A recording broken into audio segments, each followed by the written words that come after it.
I think CIOs often get very caught up in a company's agenda and the day-to-day. These events are important to lift your eyes to the horizon and think about what's really going on. Perhaps why you're a CIO in the first place.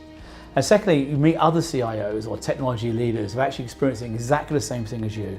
You thought you were the one man or one woman against the world. It turns out there's 15 or 20 or 50 of you having exactly the same experience. But someone is fixing it.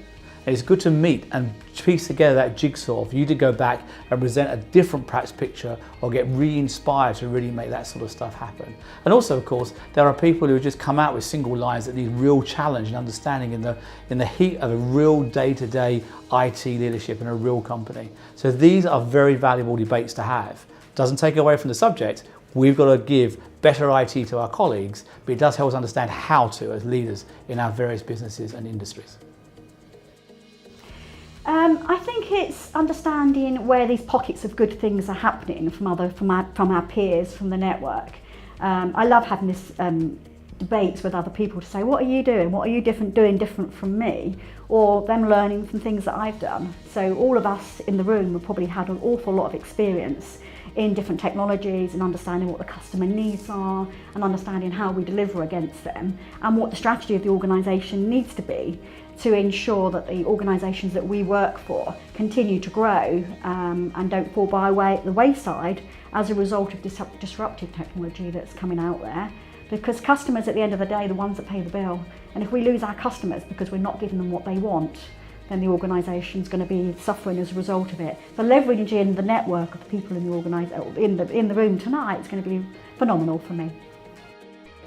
Well, these events are great actually because it pulls together CIOs and thought leaders from different industries, and whereas my background has worked in different sectors and I've had 8 years in hospitality and consumer facing businesses now, there's people from banks, from retail, from logistics, from retail, and even though I've some experience from my previous life there, it's interesting to hear what their challenges are. And what you find with these events is there's a lot of common ground, but there's some interesting anecdotes to take away where their industries are different, they've got subtly different challenges, and even though a lot of them overlap with mine, there's some good takeaways, and clearly you can take that and bring it to your own experience in your own sector.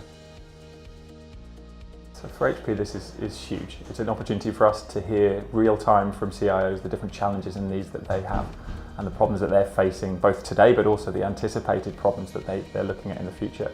And for HP to work out what the right solutions and fit are, but also to help educate, advise, guide, not necessarily always towards what HP's doing, but also the huge amount of insight and data that HP goes out and collects in the technology world. So we're trying to bring that to be able to help the CIOs that are here this evening, but also be able to learn and hearing the CIOs give us that real-time insight, being able to then react, go away, shape the way that our business performs is absolutely vital. So for us, this is the right environment to come and do that, to have a nice, relaxed environment to be able to have that discussion, and then hopefully we take that forward and shape the way the business runs in the future.